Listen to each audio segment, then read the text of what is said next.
Hollywood studios. This production area was built in 1988 as a Florida counterpart to the Walt Disney Studios in Burbank, California.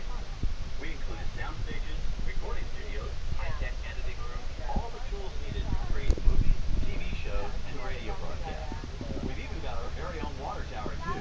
It's up ahead from one side of our shuttle. We call it the Earful Tower. It's inspired by the water tower Walt Disney had built for his Burbank studio in 1939. Our Florida tower stands a lucky 13 stories high, and we added our own creative touch, a giant set of Mickey Mouse ears. If you wanted to wear those ears, you'd have to have a hat size of 342 3/8. Up ahead, after the next bend in the road, you'll have a perfect opportunity to take a picture of this famous icon. In the world of entertainment, every project starts with a screenplay and a lot of creative ideas.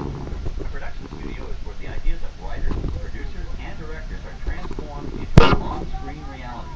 Within these huge spaces, filmmakers can literally create their own world. Our Florida sound stages are soundproof, weatherproof, and most importantly, air-conditioned, all vitally important for the cast, crew, and equipment. Many of the crafts needed for filmmaking are located right here on the lot. On the left, we have our own greens department. It grows flowers, trees, shrubs, and topiaries. A few well-placed plants can cover up empty spots in the set and add a touch of natural beauty to a scene. On the right are two vintage World War II aircraft. But these P-40 replicas were created specifically for the big screen, even though they look as if they could join the action at any moment. You might say these high flyers are real characters.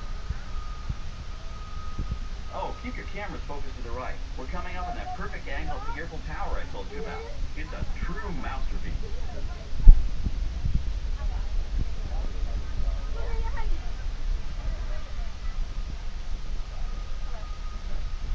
We're entering one of our most glamorous and colorful departments, creative costuming. Every star has to have just the right wardrobe, and it all begins here with a designer's sketch. Our team of designers, seamstresses, and tailors can turn 1.5 million yards of fabric into over 25,000 costumes every year.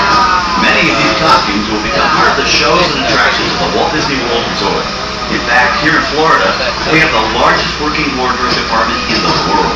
Why, Mickey Mouse alone has over 175 different outfits to choose from, while Minnie Mouse keeps more than 200 unique costumes in her wardrobe. On the left are costumes worn by the stars in recent studio productions. You'll probably recognize some of those costumes from the big screen. Every story needs a setting, and our design staff can create just about any place a script calls for, from an urban city street to a remote desert canyon. On the left is our scenic shop where large-scale sets and props are built. Our team of set designers, carpenters, artists, and engineers has created caves and caverns, game show sets, even replicas of the U.S. Supreme Court and NASA's Mission Control, all on our sound stages. The shop also provides sets and props for our shows and parades here at Walt Disney World. The same skill and craftsmanship that goes into a movie set can also be used to create magic for our parks. Either way, it's all about making dreams come true.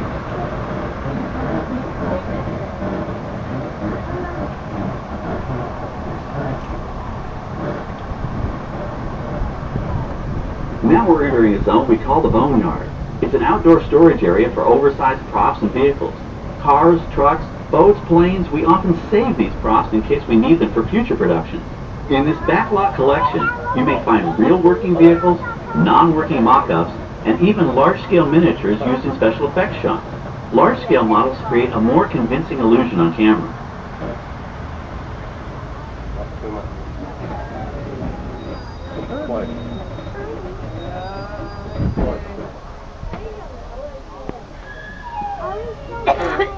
We're just going to be pausing here for a little bit of traffic ahead of us. In the meantime, just stay seated and I'll let you know what some of these props are. The first thing in our boneyard is a steamroller from Who Framed Roger Rabbit. That little yellow car is from Win and Roll.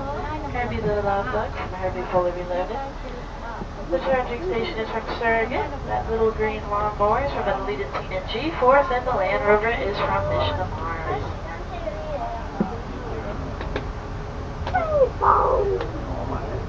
Since we have a few minutes, let's play some Backlot trivia. Now, who has more questions, Mickey Mouse or Minnie Mouse? If you said Minnie Mouse, you'd be right. あそこを使うセットがある。さっきそこで少しだった。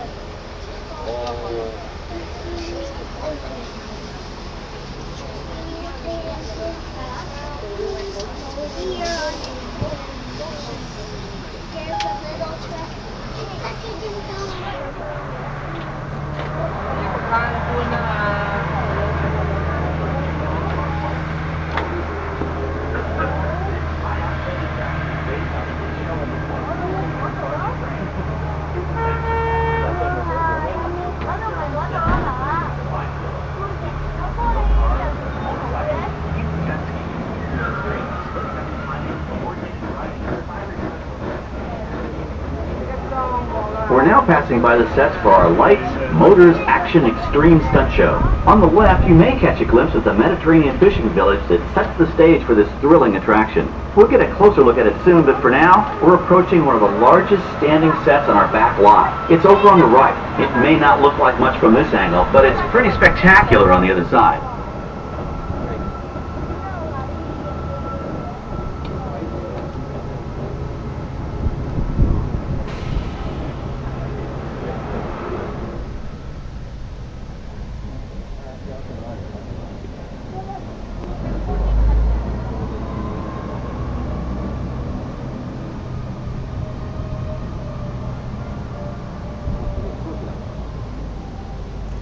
This is great, folks. The production crew has just given us clearance to enter the set.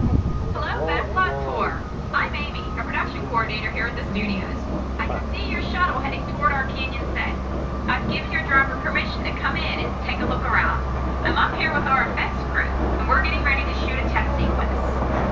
Oh, on the way in, you're going to be crossing a wooded bridge, and things may get a little bumpy, so please, hold on to your belongings, especially hats, cameras, and glasses. And keep an eye on any small children in your party. And of course, please remain seated at all times. Welcome to the set. As you can see, we brought the bare, dry deserts of Southern California to green, typically humid Central Florida. This set is based on real locations that our production designer took pictures of. Our set crew spent about 6 months building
recycled, all of that water will be pumped right back up to the top for the next take.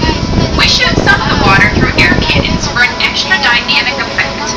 Those air cannons are powerful enough to shoot a basketball over the top of a skyscraper this size of the Empire State Building. To top it off, our shuttle was sitting on hydraulic shaker tables. They provide the shaking, rattling, and rolling sensations for the scene. The entire sequence can be reset in 3.5 minutes. That's just enough time to bring in the next shot. Well, I've got to get ready for our next take. Thank you all for being part of the action. Hey, I'm needed back on the set, so enjoy the rest of your tour. Okay, well, thanks, Amy, for giving us access to the set. Hi, everybody. I'm Clay Hall, the director of the new Disney Toon Studios animated feature, Planes. Looks like the historic aircraft on the right is getting into the spirit of our new film. You know, it would fit right in with Dusty Crophopper, El Chupacabra, and all their high-flying friends from Prop Wash Junction. Now, that plane was known at airports across the country as November 234 Mickey Mouse, or the Mouse for short. You know, back in the early 1960s, Walt Disney himself used this plane to scout locations for what he referred to as the Florida Project. His team purchased many acres of land here in Central Florida, but they kept the Disney connection a well-guarded secret. Eventually, the secret was out, and the Walt Disney World Resort became a reality. I hope you enjoy the rest of your tour, and I hope you enjoy Planes. On our right, we once again sweep past the magnificent Mediterranean village of our Lights, Motors, Action Extreme Stunt Show. This high-octane attraction is based on the hit show from the Walt Disney Studios Park in France. In this action-packed production, you'll feel like you're right there on the set during the filming of a spy thriller, complete with custom-built cars, motorcycles, even jet skis. You'll experience the split-second timing, coordinated driving, and fiery special effects that make action movies a real blast. The staging area to our right is known as Acceleration Alley. Here, the custom-built stunt show vehicles rev their engines up to 70 miles an hour before making their high-speed entrances onto the stage for our Lights, Motors, Action Extreme Stunt Show. Of course, these are professional stunt drivers. We hope you'll enjoy their daring driving skills, but please, don't try them yourself.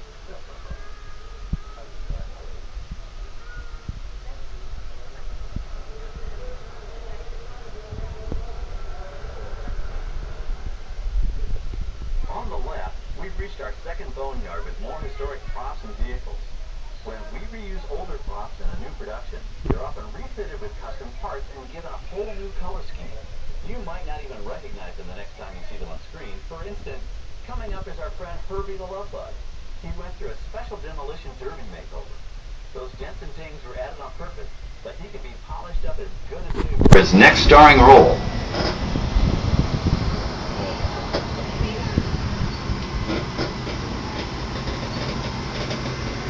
On our right, we now have a very different view of the fishing village set. From this point of view, you can see that there is no inside to the building. They are just false fronts or facades. In the movie business, set builders only create what the camera has to see. It's an old movie trick dating all the way back to the silent era. To add to the sense of realism and avoid the cost of set building, many of today's television shows and movies film on location in cities and towns across the U.S. But out in the real world, you've got to contend with noise, traffic, crowds, and various visual elements that may or may not belong in your film. Here on the Backlot, we can avoid these problems because we created our very own flexible urban environment. Our Streets of America facades can stand in for a small town or a giant metropolis. As we come around the last corner on our route, you'll see the skyline of New York City in the distance. It's really a series of painted flats, expertly designed to fool the eye and the camera. We can dress and decorate these streets to look like any city we want, from Chicago to San Francisco. Depending on the choice of vehicles, props, and costumes, we can even turn back the clock and set our story in a different time. And what's more, these sets are built with Florida weather in mind. They're made to withstand 100-mile-an-hour winds. You're welcome to visit our Streets of America anytime during your visit today and get an up-close look at the skills of our set designers and builders. We've just about reached the end of our tour. Our final stop is the American Film Institute Showcase, where you can see the actual costumes and movie props used in some of Hollywood's most famous films. There are some pretty amazing items in there, so feel free to take all the time you like. Please stay seated until our tram comes to a complete stop and check around you for any personal items that may have fallen during our trip. Well, as they say in Hollywood, that's a wrap. Thanks for joining our Backlot tour, and we hope you'll come back to visit us again soon.